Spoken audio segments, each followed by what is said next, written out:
Good morning, I'd first of all like to welcome this debate on a very important part of our agricultural sector, the beef sector, and a very important part of our national economy, with some 78,000 farmers in beef production. Whilst welcoming the motion, I do note that there was very few solutions offered by the opposition in their motion.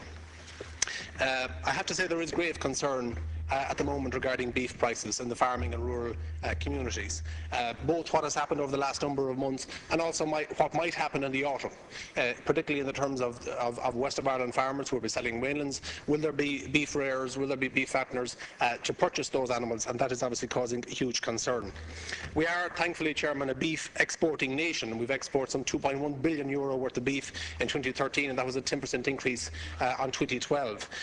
Like any beef exporting nation, we're affected by external circumstances. We're affected by supply and demand. And over the last period of time, probably a reflection of beef prices over the last number of years, we've seen increases in supply of product.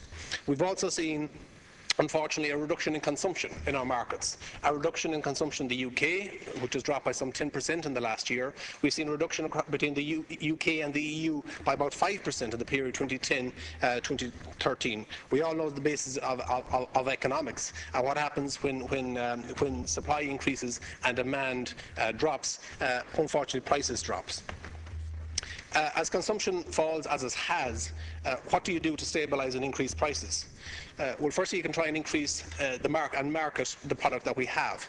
And I welcome the extra €500,000 that was provided by the Minister and the Department to Bord Bia to market our very sellable product, which is a grass-finished, hormone-free, high traceability, quality product.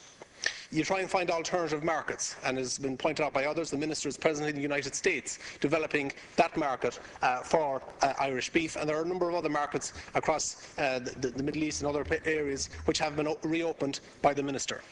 Thirdly, you get cattle out of the country on our boats. And it has been pointed out by some of this, whilst there has been increases in the live trade, some of them may be breeding animals. So we need to get more cattle out on our boats. We need to ensure that we license more boats, but we have to be cognizant of the high standards both in Ireland and Europe in relation to these boats, because we don't need any international incident that is going to destabilise the beef sector and cause an international outcry. So we have to be attuned to that. Northern Ireland, which is obviously part of the same island. And whilst there are issues regarding whether beef is Irish or whether beef is British, can we look at and explore a new label, an Island of Ireland label that will account for those cattle that are born in the south, that are reared and fattened in the north? And I would ask the ministers to look at that, because that is of a huge concern to the many farmers and the many farmers who sell cattle in marts across this country. Thank you, Deputy.